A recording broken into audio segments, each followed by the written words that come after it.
여러분 안녕하십니까. 경제현장 오늘 시작합니다. 미국의 금융긴축 공세가 한국 경제에 파급력을 키우고 있는 모습입니다. 미국의 공격적인 금리 인상은 우리나라 금리는 물론 물가, 환율까지 직접적인 영향을 미쳐서 이른바 3고 현상을 불러오고 있는데요. 저성장 속에 물가 상승이 지속되는 스태그플레이션까지 가는 것은 아닌지 집중 진단에서 전문가들과 함께 그 우려와 현실 꼼꼼하게 짚어보겠습니다. 유튜브 실시간 댓글 의견 주시면 토론에 반영합니다. 경제현장 오늘입니다.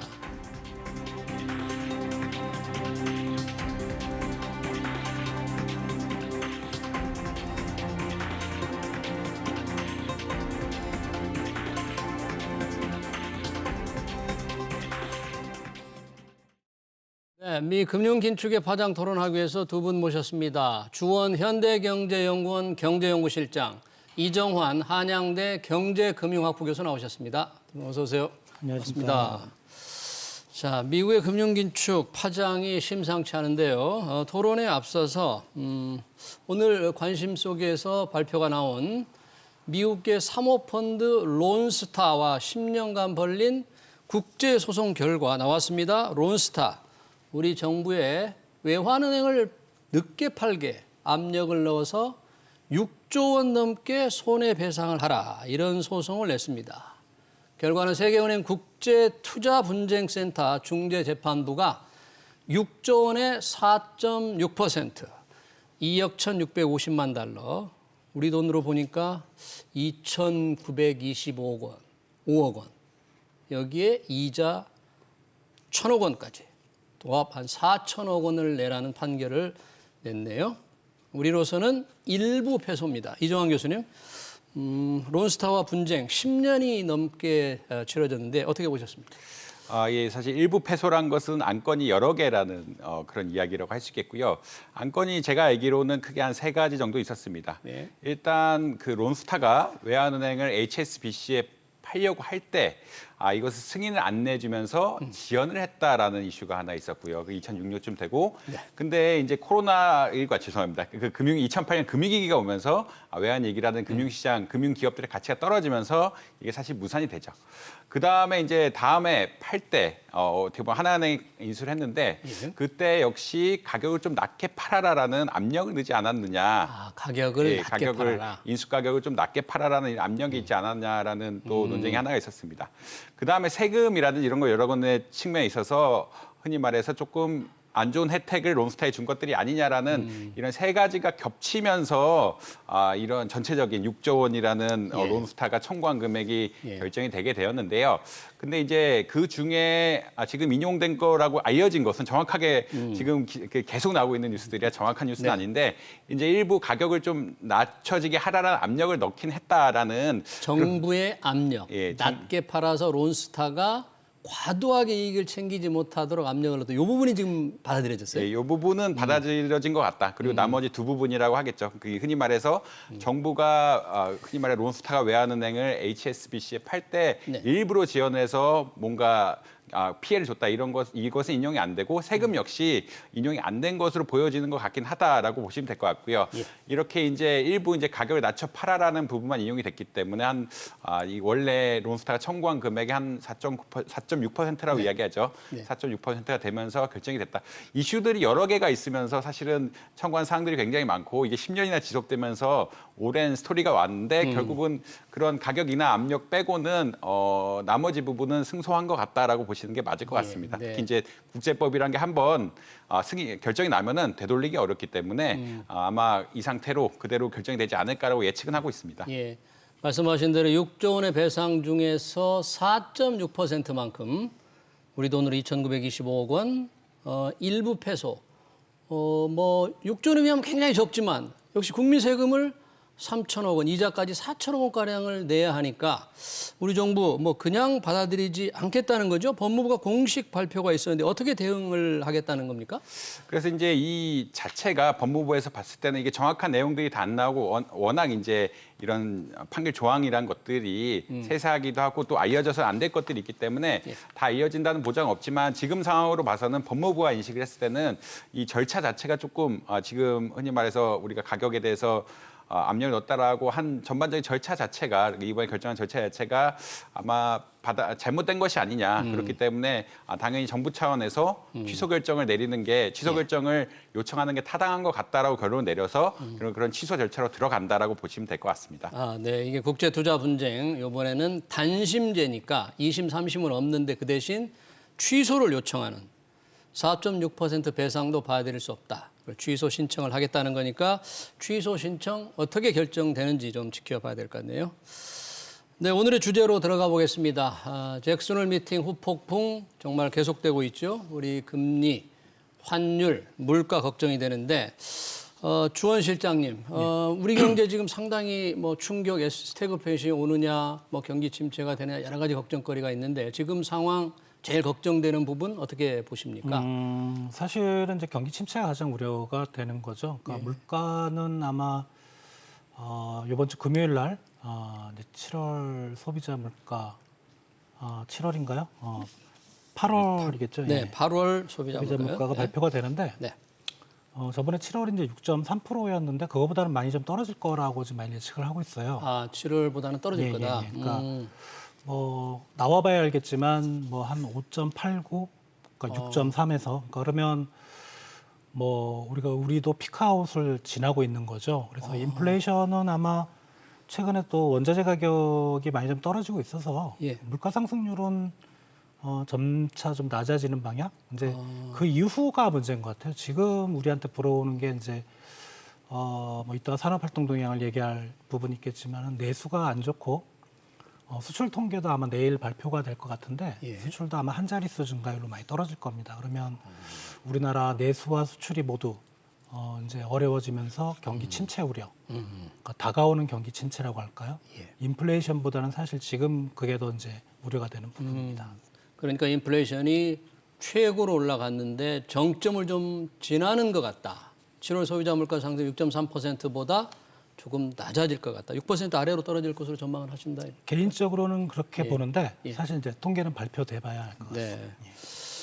이정환 교수님은 어떻습니까? 지금 상황 어떤 부분을 지금 가장 걱정해야 되고 어느 정도 지금 심각한 상황으로 우리 경제가 빠지고 있습니까? 예, 사실 뭐 시장님께서 말씀하신 것처럼 경기 침체의 우려가 가장 심하다고 말씀드릴 수 있겠고요.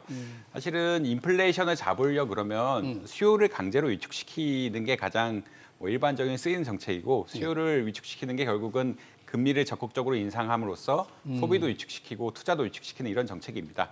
그래서 인플레이션을 잡기 위한 정책은 흔히 말해서 경기를 어떻게 보면 인위적으로 하락시키는 정책이라고 볼 수가 있고요.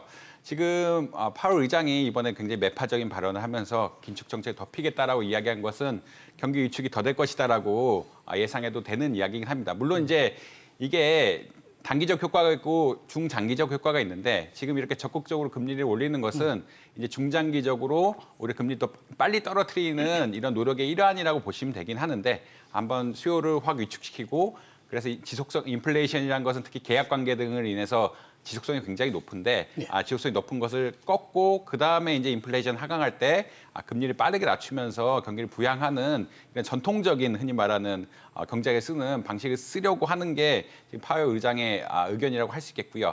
근데 이제 우리나라는 아무래도 미국이 고금리를 올리게 된다면 뭐 두 가지로 크게 영향을 받는데 우리나라 금리 역시 따라갈 수밖에 없다.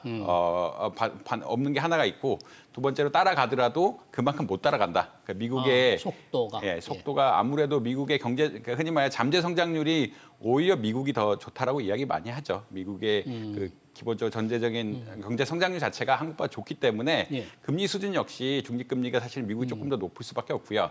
그렇다는 얘기는 미국이 금리를 올리는 폭하고 한국이 따라갈 수 있는 폭이 좀 차이가 있어서 아무래도 금리 역전 현상이 벌어지게 되고 이에 따르면 환율 오늘도 외환시장이 약간 요동쳤는데 환율 같은 부분에 손해를 보고 그리고 이렇게 아무래도 세계 경제가 위축이 되면 될수록 금리가 오르기에 따라 세계 경제가 위축되면 될수록 수출도 안 좋아지고 이런 전반적으로 결국은 수출이 안 좋아지고 환율도 안 좋아지고 이런 여러 가지 경제적으로 안 좋은 현상들이 벌어질 가능성이 높다라고 보시면 될 것 같습니다. 방금 오늘도 환율이 지금 요동을 쳤다는 그런 표현을 써주셨는데 지금 환율이 원달러 환율이 1,350원을 돌파를 했었잖아요. 네. 오늘 뭐 조금 지금 진정되는 듯한 시장의 모습은 있어요. 1,340원 아래로 조금 떨어지는 듯하지만 미국의 금리를 계속 올리면 환율 불안은 뭐 좀처럼 진정되기가 좀 어려운 거 아니에요, 장기적으로 어떻습니까? 근데 결과적으로는 환율 불안은 진정되기 어려운데 과정에 대해서 이제 사람들이 약간 오해를 할 수도 있는 것 같아요. 그러니까 오해, 뭐냐면 지금은 이제 우리하고 금리가 상단이 같죠, 2.5% 정도. 기준금리가요, 그렇죠. 아마 자이언트 스텝을 하면 이제 역전이 되면서 벌어질 텐데 미국이 0.75%포인트 올리면 네. 우리가 뭐 10월, 11월에 올려봐야 뭐 0.25 정도 두 번 많아야. 그러니까 역전되는 건 분명한데 그것 때문에 뭐 우리나라에서 자금이 빠져나가서 환율이 올라가는 게 아니고 사실은 과거의 경험에도 그렇게 자금이 빠져나갔던 적은 없었고 그거보다는 지금 안전자산은 글로벌 금융시장에서 달러화밖에 없습니다. 예. 그러니까 유로화는 우크라이나 사태로 펀더멘탈이 취약해지니까 약세로 돌아갔고 1대1 패러티가 깨졌고 엔화는 이제 제로 금리를 계속 유지하니까 이제 그런 부분이 엔화의 약세로.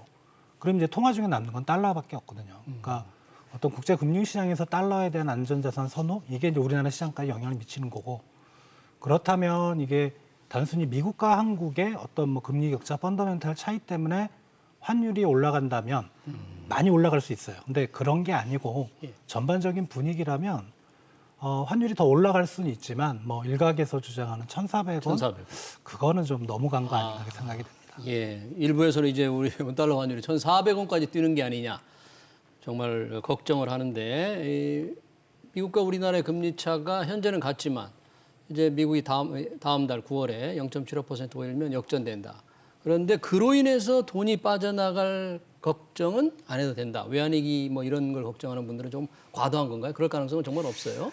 사실 외환위기를 보는 지표는 환율도 중요하지만 우리 왜냐하면 IMF를 경험했고 IMF 때 환율이 급작스럽게 오면서 국가 부도 위기라고 이야기를 하죠. 국가 부도 위기를 거친 그런 경험들이 있기 때문에 환율에 대해서 학자들이 생각하는 것보다는 조금 민감하게 반응하는 경향이 있습니다. 환율이 근데 외환위기 같은 것들을 결정하는 중요한 요소긴 하지만 유일한 하나의 요소는 아니고요.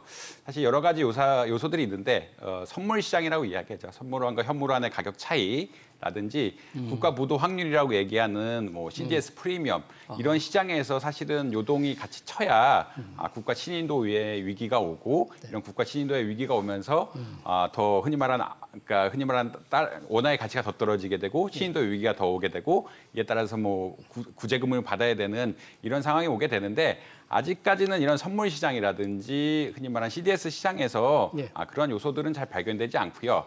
그건 사실은 어떤 요인이냐면 이번 환율 상승 자체가 기본적으로 미국은 금리를 많이 올릴 수 있지만 한국, 유럽, 일본 이런 다른 나라들은 금리를 적극적으로 올릴 수 없는 상황이기 때문에 아무래도 세계 경제가 안 좋은 데다가 금리가 높은 달러화에 대한 수요가 많아질 수밖에 없고 이런 달러화에 대한 수요가 늘면서 다른 통화 가치들이 전체 다 하락했습니다. 유로화도 하락하고 엔화도 하락하고 모두 다 하락했기 때문에 이게 흔히 말하는 펀더멘탈한 이유고 우리나라 국가 신인도의 위기까지로 가는 다른 지표들은 아직 큰 문제가 없다라고 보시면 될 것 같습니다. 네. 그런데 이제 왜 환율 시장이 이렇게 움직이느냐 이런 게 사실 관심인데 이게 결국은 금리 차가 많이 나게 되면 될수록 환율은 오른다라고 생각하는 게 맞습니다. 왜냐하면 기본적으로는 아까 뭐 펀더멘탈한 이론이라든지 이런 거에 따르면 아무래도 세계 경기가 안 좋고 미국의 채권의 금리를 많이 주면은 달러의 수요가 늘 수밖에 없어서 워낙 격차가 늘어나게 되는데 이렇게 되면 어떤 현상이 일어나냐? 외환 시장에서 수급이 좀 불안정해집니다. 수급 불안. 그러니까 달러가 공급이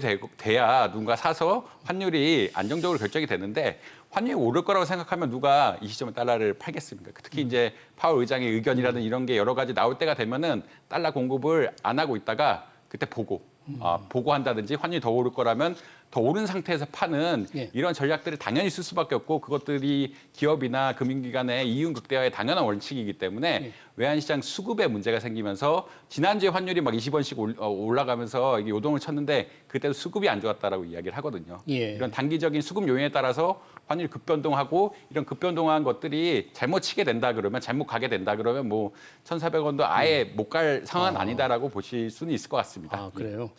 또 외환시장에 그런 수급 불안이 있기 때문에 이런 환율 변화가 생기는데 예전 같으면 이렇게 환율이 오르면 원화값이 떨어지면 우리 뭐 수출이 좀 잘 될 거라는 약간의 긍정적인 효과도 있었는데 요즘은 그렇게 그 효과가 그렇게 약해요? 일단은 두 가지 이유가 있는데 하나는 이제 우리나라 기업들이 미국 기업들하고 경쟁하는 부분도 있지만 사실 이제 중국 기업이나 일본 기업과 경쟁하는 부분은 상당히 크거든요. 그러면 이제 원달러 환율이 중요한 게 아니고 원엔 환율이라든가 원위안 환율이 중요한데 다 같이 약세죠. 예. 그러니까 뭐 큰 의미는 없고 두 번째는 최근에 우리 이제 수출 물량이나 수출 단가 뭐 그런 상황을 보면 예. 수출 물량이 잘 안 늘고 있습니다. 그 말은 수출 세계 물량이 안 는다. 교역 자체가 상당히 좀 다운돼 있다는 거거든요. 그러니까 여기서는 어떤 가격의 변화가 쉽게 이루어질 수 없고 환율의 어떤 유리한 점이 실제로 이제 수출 쪽에 영향을 미치기는 어렵고 그러니까 수요가 적다 보니까 예. 그러니까 그런 부분이 우리 수출에 지금 상황에서는 좀 안 맞는 부분이라고 생각합니다. 네, 원달러 환율 상승이 예전처럼 수출 쪽 증가에 큰 기여를 못하고 있다. 그러면 미국의 지금 금리가 결국 얼마나 오를 것인가가 이런 환율에도 영향을 줄 것 같은데 시장에서는 미국 기준금리 어느 정도 인상될 거로 이렇게 보고 있습니까?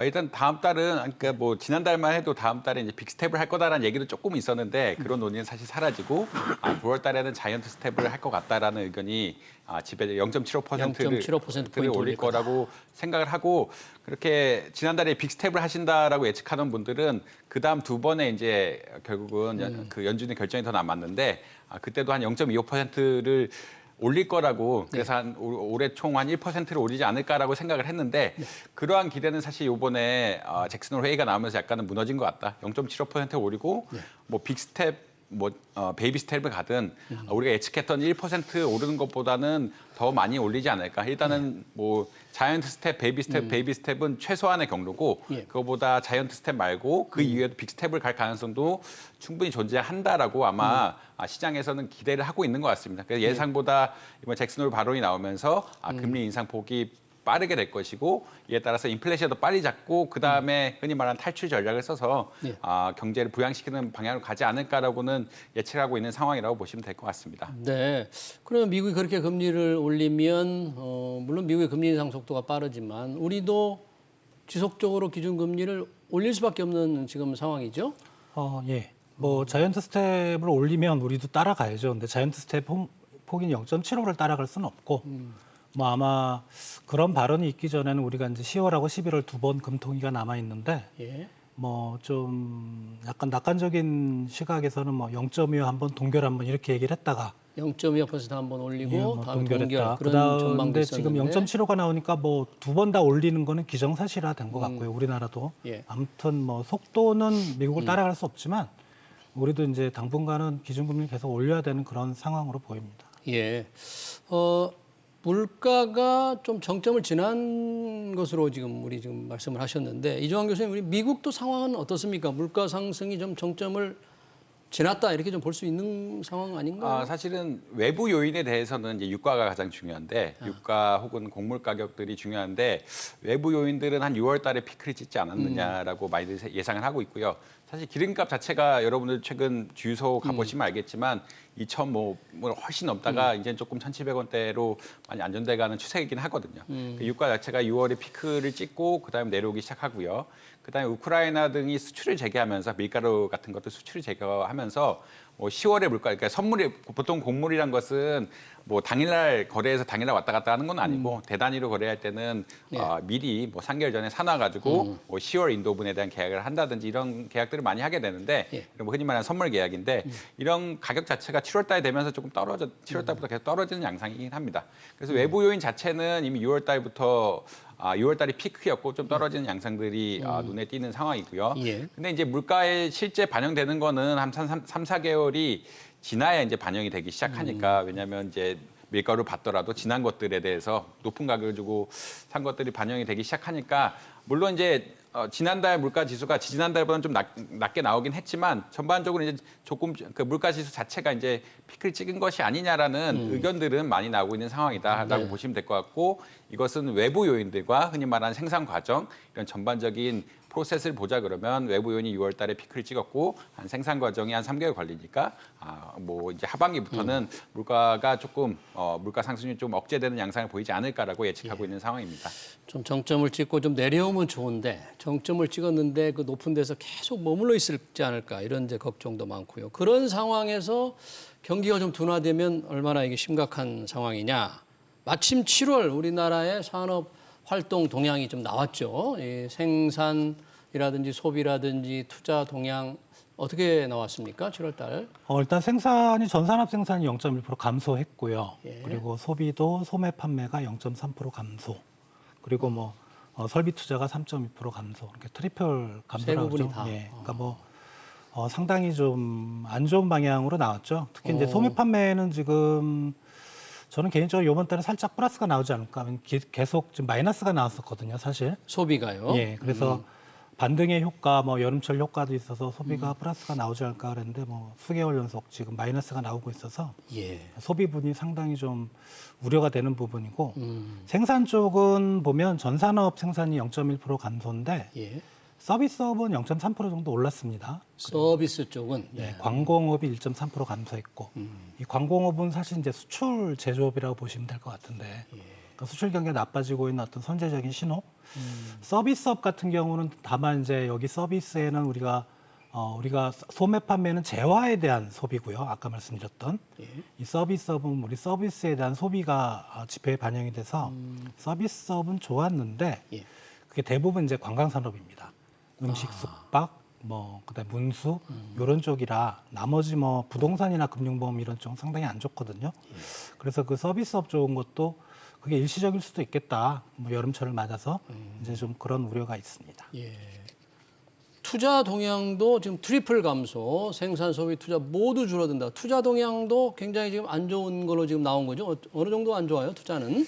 투자는 3.2% 감소했다라고 이야기 나오는데 예. 사실은 국내 투자에 중요한 것은 수출이죠. 근데 아까 이게 주원 시장님 말씀하신 것처럼 예. 수출의 물량이 사실은 4월 달부터 늘지 않고 있다라는 이야기를 많이 합니다. 물량이 늘지 않고 있다는 것은 사실 수출 자체는 할 때 하나에 팔아도 가격이 높게 팔리면 수출 흔히 말하는 달러로 표시된 수출액은 증가하게 되는데 수출 물량 자체가 4월 달에 이제 실제 계산해 보니까 3월 달부터 보다 그게 늘어난 것 같지 않다. 그 수출 물량이 정체되기 시작하면서 이제 문제가 되기 시작하고 있고요. 특히 이제 반도체 가격이 또 하락하는 사이클로 가고 있다라는 이야기들이 많이 하는데 반도체 가격이 하락하는 사이클로 가면은 이제 수출 물량이 줄고 반도체 가격이 하락한 것이 결국 곱해진 것이 우리가 버는 수익이 되는데 이런 수익률 하락 자체가 이제 하반기부터는 조금 지속적으로 나올 것이 아니냐라는 이런 의견들이 많이 나오고 있습니다. 예. 그렇게 예상을 하게 되면은 결국 물건 판매가 안 된다고 예상하면은 가장 민감하게 반응하는 것이 투자거든요.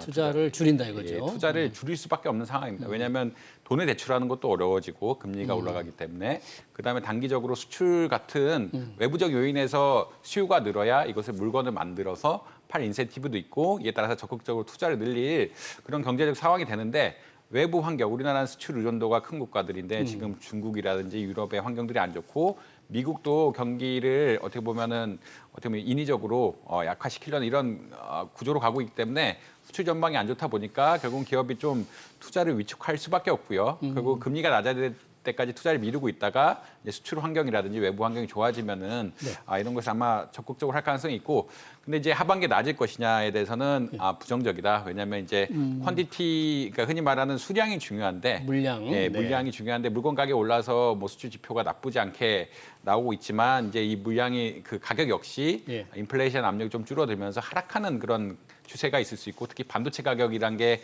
우리나라 경제에 굉장히 중요한데 반도체 가격이 하락한 사이클로 갈 수가 있어서 수출 자체가 좋지 않고 아무래도 이에 따라서 투자나 소비 위축 같은 것들이 하반기에 계속되고 뭐 일종의 경기 침체로 갈 수 있는 그런 뭐 채널이 열려 있다라고 보시면 될 것 같습니다. 네, 그러니까 4개월 전부터 4월부터 나오는 수출 물량 감소를 조금 걱정스럽게 봐야 된다 그러는데 결국 그러면 우리 무역 적자도 늘어나고 좀 기업들 뭐 재고도 많고 상황이 굉장히 안 좋다면서요, 그 부분이.